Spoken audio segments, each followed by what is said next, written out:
မော်ရီယိုဟာရိုမာအသင်းနဲ့ဗီရိုနာအသင်းတို့တေချခဲ့တဲ့စီးရီးပွဲစဉ်မှာဖြစ်ပျက်ခဲ့တဲ့အဖြစ်အပျက်တွေကြောင့်နှစ်ပွဲပဲပြစ်ဒဏ်ချမှတ်ခံလိုက်ရပါတယ်။ပေါ်တူဂီလူမျိုးနီးပြမော်ရီယိုဟာဘောလုံးကိုယူပြီးအဝေးကိုကန်မထုတ်ခင်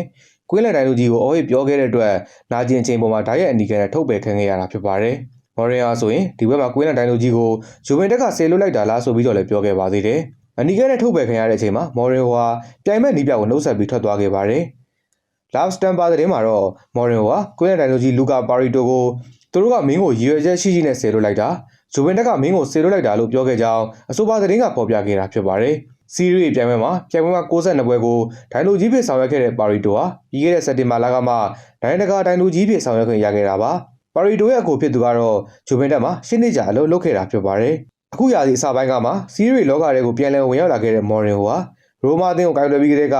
စီကံပိုင်းဆိုင်ရာအများပြားကိုရင်ဆိုင်ခဲ့ရတာပါ။မော်ရီယိုဟာဆိုရင်နာပိုလီအသင်းနဲ့ကစားခဲ့တဲ့ပွဲမှာလည်းထုတ်ပယ်ခံခဲ့ရတာဖြစ်ပါတယ်။ပေါ်တူဂီလူမျိုးနီးပြမော်ရီယိုဟာရာသီမစခင်ကစားခဲ့တဲ့ဗတ်တစ်အသင်းနဲ့ခြေစမ်းပွဲမှာလည်းကွင်းလန်တိုင်လိုကြီးနဲ့ထိတ်တိုက်တွေ့ဖို့ကြိုးစားခဲ့တာကြောင့်ထုတ်ပယ်ခံခဲ့ရပါသေးတယ်။